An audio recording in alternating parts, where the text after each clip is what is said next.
Okay, it's a couple minutes till noon, so I can still say good morning. So I'm honored this morning. We have some really accomplished, hardworking, driven women on the stage that are just going to talk a little bit about their careers in agriculture, blending both personal life. Many are mothers, married, and also working in agriculture. So we have a couple of farmers. We've got a social media influencer. We have a PhD corn breeder, very accomplished women joining us this morning. So I'm going to ask if you would just share a little bit of your background and your story, and then we'll dive into some questions. So Zoe, you want to kick us off? Yes, so I'm Zoe Kent. I'm the social media person here. My account's Farm with Zoe. I came back to the farm in 2017 after I graduated from Ohio State, and I worked with my dad. In 2019, we formed a partnership, and we were going to be partners for 5 years, 5 glorious years, and then slowly transition into me being an owner. And at year 2.5, Dad said, I'm ready to retire. So this is my 4th season being the owner-operator at the farm. It's been a whirlwind. It's really fun. We grow corn, soybeans. We've been Beck's President Club members for, I think, at least 6 years now. So fully Beck's. Corn, soybeans, and content is what I like to say that we grow on the farm, and it's been a fun time. I was hoping to attend last year, but I was getting married on the Friday of Technology Days, and I could not convince Tanner to get married here, have Sonny do it. I thought maybe I'd get some free seed or something, but that's With a little 15,000 guests at your wedding. I like it. Very good idea. intimate. Yes. Thank you, Zoe. Adrian? Hi, my name is Adrienne Held, and I'm the agronomy editor with Successful Farming magazine. I have a degree in agronomy, not communications, so it's been a fun 2 years learning how to write in that journalistic style. We also farm in southern Indiana. I'm from Santa Claus. My husband is the 4th generation to farm his family's farm, and we have strawberries, some other specialty crops, corn, soybeans, and cattle. So A little bit of everything. Lots of content to talk about there. Yes? Denise? Hi, it's a little loud. Hi, I'm Denise Scarborough. My husband and I farm in La Crosse, Indiana. We are the 3rd generation on his family farm, raising the 4th. We have a 16-year-old daughter and a 12-year-old son. On our farm, we raise soybeans, seed corn, commercial corn, and wheat. Our kids are very active in the livestock industry, showing pigs and cattle kind of throughout the country. I actually work full-time off the farm. I've been an ag and commercial lender for over 22 years. I also serve on a lot of boards. Currently, I'm serving as a director for the Indiana Soybean Alliance, and I am currently the chairman of that board. And I also serve as a director for the American Soybean Association, serve on a lot of various boards throughout the country and state also. And you have a fun fact. Your family, if I have this correct, your family opened the Indiana State Fair last year? Yes, we were one of the featured farm families last year, and we opened the Indiana State Fair. Pretty special. It was What a an fun honor. event. And last but not least, Dr. Rima Thapa. Hi everyone, my name is Rima Thapa. So I came to US after high school, born and raised in Nepal. So I did my bachelor's and master's from Oklahoma State and PhD from Purdue University. So after that, I bred wheat for Bayer BASF, and then since last 2 years, I'm breeding corn for Beck's. For Nebraska and western Iowa and northern Kansas. Here at Beck's Hybrids. Yes. What's that? You're one of our very own. Yes. Yeah, thank you. Okay, so let's dive in. Let's first talk about where we're at. So we're at Becknology Days, and we have a couple of you. It's your first time being here at Becknology Days, so welcome. What are your thoughts?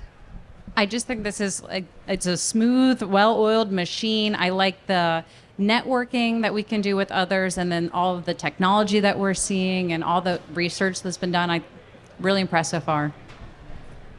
My husband's been coming for several years. This is the first time I've been able to get away from work and have a real excuse to kind of come. But I was pretty spoiled. Janelle Mitzner's kind of given me a backdoor tour of everything when I got here today. So it was nice kind of knowing the lay of the land while my husband went out on a tour. I didn't want to get stuck out in the field and miss this today. So it's a very impressive, like watching the food line and seeing everything going on. It was definitely not what I was envisioning. It's so much more.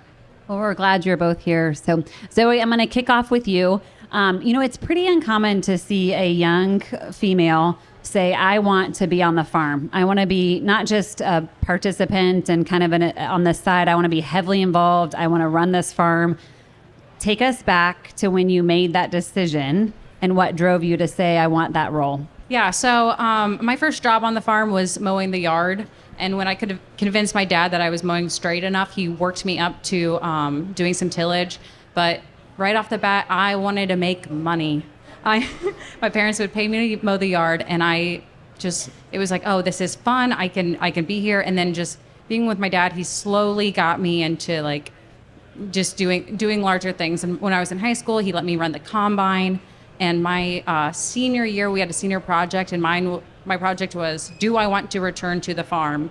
And so I learned how to do the bookwork. I worked like a certain number of hours, and then my final conclusion was like, yes, I do want to farm.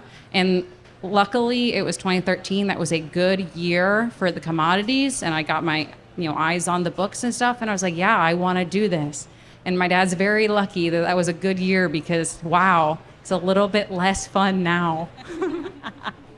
Is that what accelerated his decision to leave the farm? No. So basically, my dad has always thought it is better to transition while he's still here with me because you can learn a ton from watching someone make a decision. But even when we were partners, someone has to be that 51%, and I was that 49%. And just being in the chair making the decisions myself is just it really is a whole new ball game, and being able to bounce ideas off of him and have him mentor me while I'm in that role has been just really, really fun, really exciting. And I kind of always knew that when I came back to the farm there was a spot for me, and we were always laying that groundwork of how we would transition, so I could see where I was going to fit in. I think it's worth acknowledging. It's pretty special that your dad believed in you. You had a desire, but he was the one that said, I'm willing to give you an opportunity to make this go. Yeah, the issue with my parents is that they are too supportive. They think that everything I do is amazing. So I don't get the feedback I'm looking for, and that's why I'm online, so everyone can tell me what I'm doing wrong. You're not short of any criticism, is what you're saying. No. Rima, you have a pretty similar story. You there was an inflection point for you in your young adult years where you decided that you're going to leave your native country and you're going to pursue something that's bigger than what you had access to at that point in time. First of all, tell us about that decision-making point and why you decided to come to the United States and pursue agriculture. So growing up in Nepal, it's totally different than here. But I was fortunate to go to English school where you learn English and everything. So I knew how the world is going. So as a high school student, what I wanted to do was be in biotechnology, work in the lab, wear white coat, do something really cutting edge and really cool. It was not available there. And leaving the country is not something, people really encourage you to do because they are, they have their own, like being protective and whatnot. But sometimes you have to do things you want to do.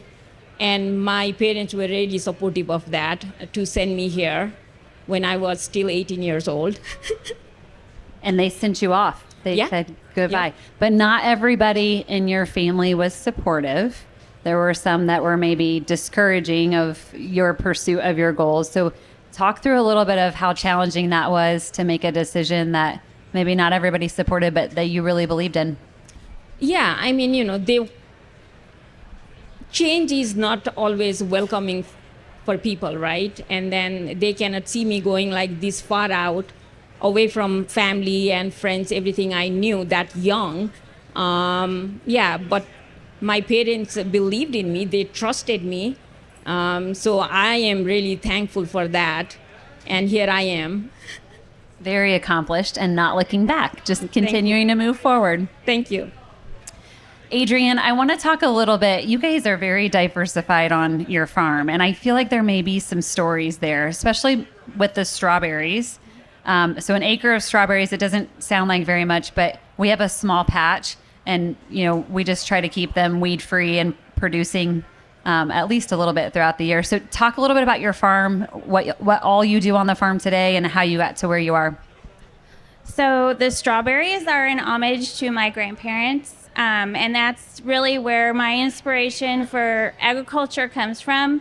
I would say my grandpa was probably my first mentor. I was his little shadow when I would go visit them. They had strawberries. That was always my favorite place to be, and where I felt most at home. I love a good coffee shop visit.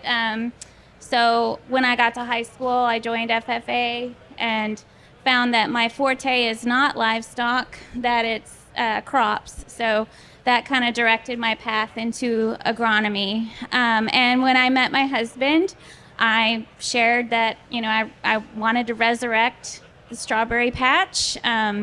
And he played along. And so we've had our patch for 16 years. Wow. And is it a commercial patch? Are you producing and selling right there on the farm? Yeah, I'm primarily, I prefer pickers because it's less work for me, but we do pick ahead for folks that are unable to pick their own. And do you involve your family? Yes. Okay. My daughters are not really, it's not their passion. So I have them help when I need them, but I allow them to pursue their own passions as well. They have horses and enjoy that. So, but they are recruited from time to time as necessary. Are they paid help or is it voluntold? No, I pay them. Oh, okay. If they work hard and they, their pay is influenced by the amount of whining. Yeah. Denise, you opened in your introduction, you're heavily involved in your community, both at a local level with your within your county, but also at a state level, volunteering and serving on several boards, the Soybean Association board specifically. What drives your community involvement? So I was really blessed that my parents have always had a strong background in our community, and they were always volunteering for things. So that led me, when I was in high school, started volunteering within the community. 4-H was very active. We actually didn't have any FFA in our county growing up, so FFA is a new thing for me to learn as my kids are growing up. But I gave back to a lot to 4-H. So when I got out of high school, I started announcing our swine show, being a 4-H volunteer. That led me to serve on the extension board. And then my husband and I were heavily engaged with the Farm Bureau Young Farmer Program. That led us to then serving on the national level for that. My good friend Elaine Gillis told me that I should run for the Indiana Soybean Board. She told me it's only 4 meetings a year, which that is totally untrue. And so it led me serving. I actually had a contested election, so I didn't actually know if I'd be elected to the board. But 26 will be my 9th year on the soybean board, so it'll be my final term. But it's honestly one of the best boards I've ever served on. It is a very diverse group of individuals. All of our checkoff dollars are going into corn and soybean in Indiana, so being able to be fiscally responsible for those and having programs that we can promote and try to find ways for new markets for agriculture, new uses. This is something that's near and dear to my heart because I'm living it every day. And not only am I living it on my farm, my customers through lending. It's just being responsible in those programs. I actually got asked to start serving on the American Soybean Association. I don't know if it's my 2nd or 3rd year onto that term. It's a totally different dynamic going from a state board to a national board. And serving on that. And it's sometimes the good old boys club and kind of getting across that. But if anybody ever meets my father, he will know that you'll never forget him if you ever meet him for the first time anyway. But He also raised me that, if your brother can do it, you have to learn how to do it too. So I'm not afraid to have those hard conversations. I've always kind of worked in a world with dealing with men and women and a lot of female decision makers. So it's always worked out positively for me. Your children are kind of that age where they're starting to decide, I'm passionate about a certain area and pursuing those areas. Do either of your kids have interest in the farm today, or can you identify maybe where they will head? So our daughter loves showing livestock. So she has definitely taken this pig showing thing to a whole nother level. Like I showed in 4-H at our county fair. I think we hit 6 different states last year showing pigs. And a lot of the shows are during the fall. So my husband isn't able to go. So I've gotten really good at driving the truck and trailer all over the country. We show with some amazing families. So when I have to back up the trailer into a really tight spot, I'm the first one that says, hey, can somebody help me? Because I just don't want to get in an accident 12 hours from home and have to go home. But she actually has no desire to come back to the farm. She actually wants to study aviation. So with being on the Indiana Soybean Alliance, I have actually done a lot of international travel, and she has seen that. And so she would like to start traveling throughout the world. So she feels like that can be a gate for her. Our son is 12 and all he wants to do is farm. So going to school every day is a major struggle. So we see him coming back hopefully someday, but he's only 12. So we have a long way to go. Yep. But he doesn't love showing the livestock. He kind of does it as a participation with his sister. He would much rather be driving the tractor and doing anything else. And I laugh because I was kind of the same way as you. I grew up with mowing the grass and then, moved to tillage work and then planting. And, our son's 12 years old, and the way technology is now, he has started planting a lot for us this spring. He does a lot of tillage work. He does a lot of cover crops for us. He would love to start a vlog or YouTube page, but I am so afraid of all the trolls out there for him of what's going to come. So I mean, we watch your stuff at home and he loves it, but it's scary for what you do. Like I think it's amazing because it scares the kajibers out of me with some people and what they say on social media. Okay, so let's go there, Zoe. How do you handle it? How do you handle the social pressure and opinions and... Normally, I'm good. Every once in a while, someone will set me off, and I will it'll burn at me for a couple hours, then I'll come up with a sassy video. But it shouldn't come with the territory, but I kind of knew when I signed up to put myself out there, people were going to have opinions. And specifically being a woman in ag, there are some men that just simply cannot wrap their head around the fact that I could possibly know how to steer a tractor. So I think that it's worth the trolls. It's worth those kind of annoying people here and there. I love the block button, but I do my best to set boundaries just to keep myself safe online. But yeah, it only bugs me when it's a comment that feels like it rings true and it's something that I might be insecure about. But besides that, I'm learning to grow a thick skin. You shared kind of your way into the production side of farming. What made you start the social media channel? So one reason is I just hopped on one day. I learned how to make a video or two here. And then I have a friend who is on teacher TikTok. He was sharing what he was doing with his class during COVID. And he did not come from a farming background. And so I have a bunch of friends from Ohio State that I made on the cheer team. And most of those people were not from a farm. And when I would come home every summer, I would work with my dad and I would Snapchat them or put on my Instagram story, whatever I was doing. And these people thought it was fascinating. And for me, it was just everyday stuff. And so I had that kind of inkling that this is something that I could share. And when I commit to something, I go all in. And so I was like, okay, this is something I'm going to try. I'm just going to post one video every single day until I can't think of anything. And it's made farming more enjoyable because I'm looking at what I'm doing and I'm like, oh, how could I make this funny? What's something that, would really relate with other people? And it's given, I never have considered myself a creative person, but it's a way to kind of harness that creative energy. Yeah, you're just telling a story every day of what took place. Was there a point in time where you were like, okay, this is real? I need to invest in this because I have a following. I mean, you have 500,000 followers. I don't know. Lots of followers. Yeah. The first time I was like, oh, people are watching this. So, no, I'm not going to try to throw my dad under the bus, but he did rip our automatic roll tarp one time before he got fired. And so we were at a place getting it fixed, and we stopped at a gas station, and someone came up to me and he's like, "Are you Zoe?" I'm like, yeah, he was asking, and he's like, "I follow you online. Is this your dad? Is this JD?" And it was like, oh, you see the views and the comments and stuff, but then I was like, oh, people are watching this, and so that really was like, oh, I'm doing something here. They care. They're interested. Yeah. Yes.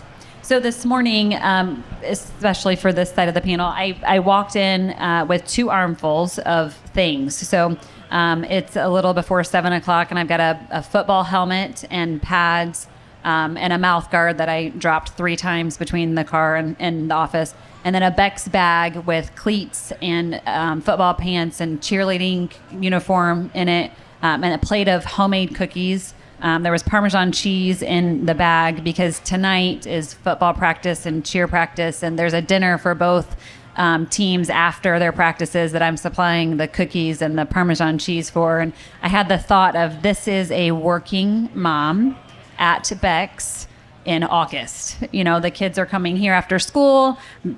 We have lots of wonderful people that help us that are going to take them from here and take all of the things with them. So there is a balance when you choose to both have a family and work full time. And none of you have just a job. All of you have multiple jobs and multiple full-time jobs, whether it's volunteering or parenthood or social media or farming or all of the above. So how have you done it? What is your advice to do it well? Go for it. So I was blessed that for 13 years I worked part-time. So I had my part-time job and then the farm and then my kids. But even in that part-time role, honestly, I couldn't have done it without my mother-in-law who lives across the street. I'm so blessed. I didn't have to worry about childcare. She's always been able to help with pickup and drop off, and if somebody was sick and, you know, all of that. So I don't necessarily feel quite qualified to speak because I had a built-in support system there. But yeah, even now there's that mental load of keeping everyone's calendar and coordinating my husband's, you know, day and night schedule in with everything else that's going on, and just keeping sure there's food on the table. And sometimes, like this week, I had a crock pot failure, and that means we're ordering a pizza, right? Did you forget to turn it on? No, I turned it on to warm, so the bacteria flourished for like 4 hours before I discovered it. So we call that the farmer's dog. The dogs ate really well that night. Perfect. So, yeah. But yeah, I think, you know, you just do the best you can. You laugh at yourself when the crock pot was set to warm for 4 hours. And, you know, and I think in making these mistakes, my girls are seeing that nobody is perfect and you just have to roll with the punches. So. Any other thoughts, Rima, Denise, about the balance between motherhood and work? Okay, for me, being employee at Beck's, it's a blessing for a working mom. Sometimes school is out, and for me, I don't have family close by, right? So childcare is going to be a problem, but I can bring Avery to work. So if I'm going to some offsite visiting eel trial, I bring him with me, and he's 6.5, okay? So he thinks he's a scientist, which is great. So he helps me run around in the cornfield with his iPad. So, and then sometime when I'm not going to the field, I just bring him to work. So he's in a conference room playing and drawing. And during the summertime, this year, my in-laws are here helping.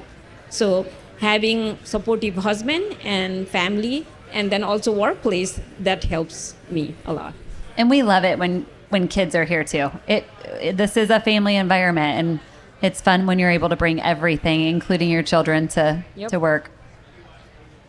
My husband's not going to listen to me, but I really give him a lot of credit because when I started serving on the Indiana Soybean Alliance, my kids were 4 and 8, which honestly, it was a lot easier when they were little than what they are now because they're involved in way more things at the age of 12 and 16 than what they were then. So our daughter got her license in January, and man, that has been a game changer for us because she can help pick up her brother, run things around, and that's helped a lot. But really, I call it our village.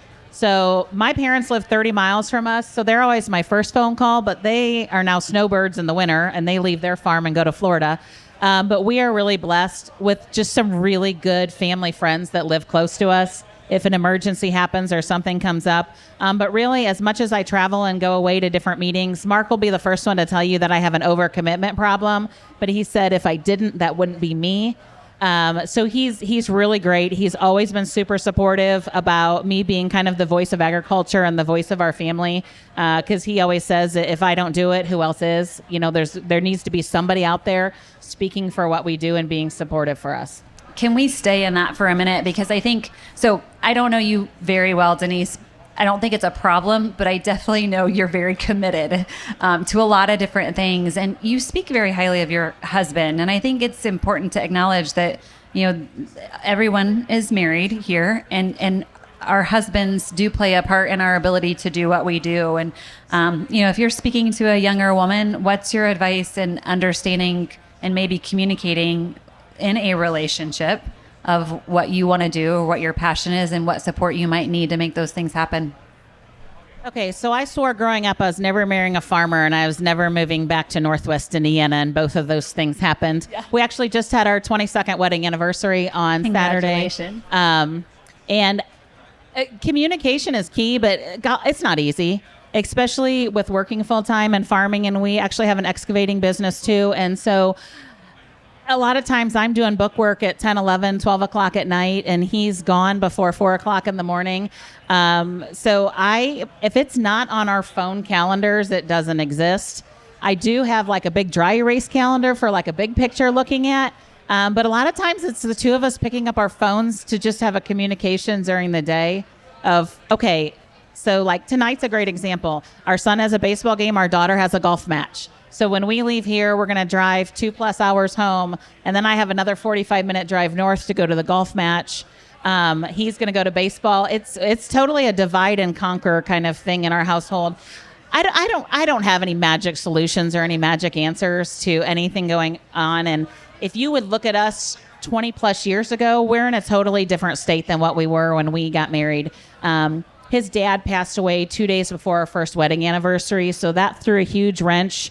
Mark actually worked full-time until 13 years ago. So we were two people working full-time and farming, kind of burning the midnight oil until our farm had grown enough for him to quit his full-time job 13 years ago and farm full-time. So when you look at us from 20+ years ago to what we are today, we are a totally different couple and running a totally different operation than what we started out at when we got married. You both are really, really busy raising kids and involved in multiple things, and you do it really well. It's impressive. I don't know if we do it really well. We just get it accomplished most times. It looks good. Fake it till you make it. Yes. Yeah, I would just echo that communication is key. And I was talking with a coworker who said, you know, she uses long car rides, you know, as a date night. And yeah, that I love it when we have to go somewhere to pick up equipment or, you know, strawberry plants or whatever. That is like, we get all the communicating done in those, you know, hours on the road. You're stuck in a car together, you have nothing else to do but talk and you know, iron out plans or just talk about things in general. And so it's hard to do that sometimes in the everyday, but to take those minutes of time that you can to just reconnect and you know, keep that communication going. Rima, Zoe, anything else to add? Man, I don't. And Zoe, you're in a different place. You don't have children yet. Maybe never. I don't know. But I have 2 very high maintenance cats. Okay. Yes. I'm not going to be the person that claims that it's children.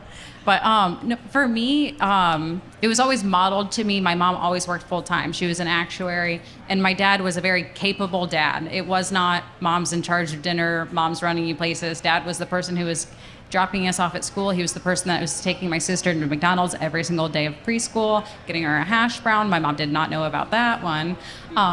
But it was always, my parents are dividing and conquering, and they're getting things done together as a team. And also Tanner will get mad, we were coming to this, and he's like, well, it's not on my Google Calendar.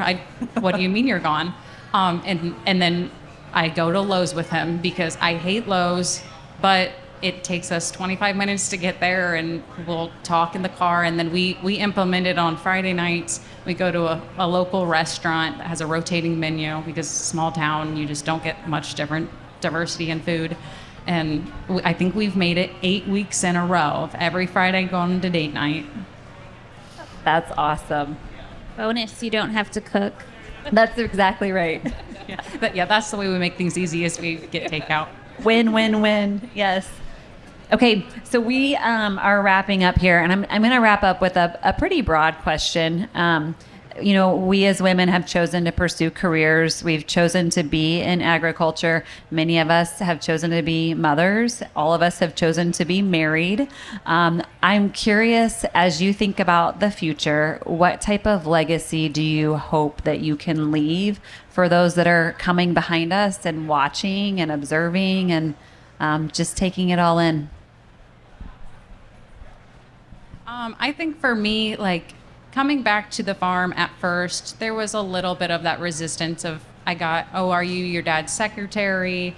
Oh, it's nice that your dad let you hang out, stuff like that. But over the years, the people that I do business with, they know that I'm completely capable of doing what I need to do.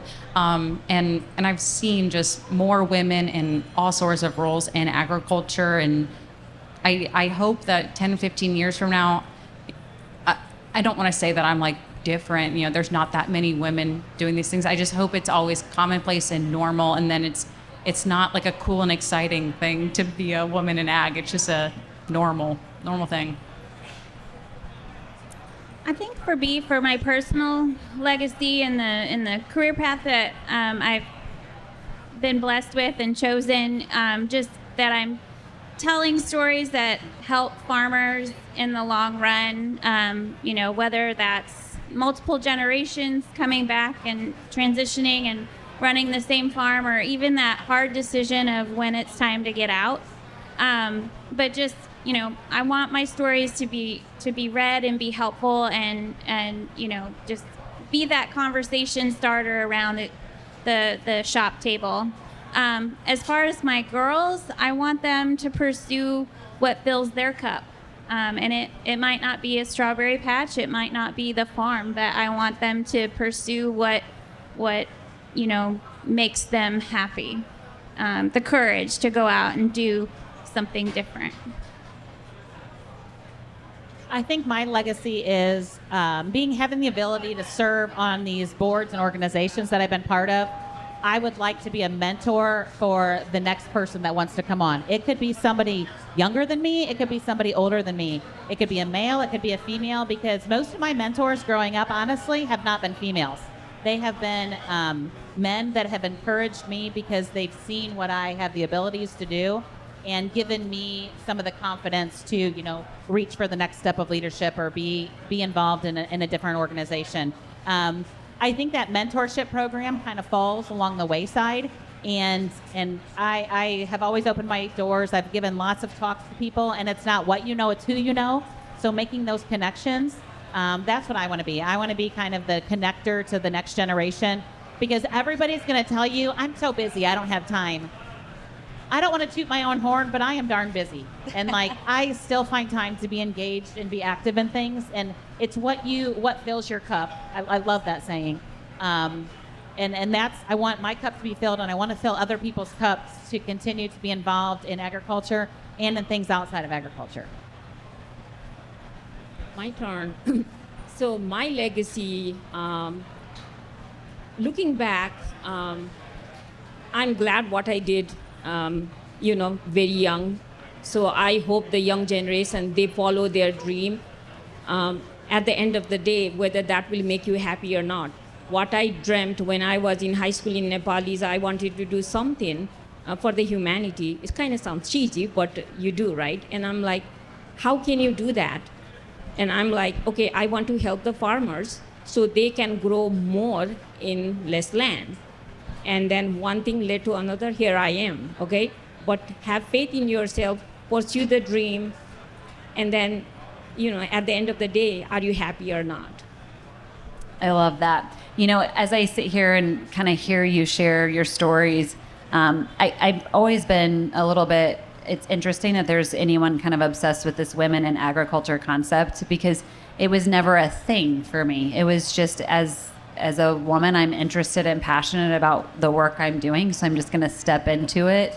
But you all have accomplished some pretty amazing things, and I believe you just started out saying, I just want to make an impact here. I just want to be involved. I love farming, and I just want to farm. And so from the outside looking in, you're very busy, and you're accomplishing things, but you're setting opportunity, you're setting a new floor for the next generation. And so thank you for sharing your stories this morning and being with us here at Beck's, and for doing what you do in agriculture. Thank you.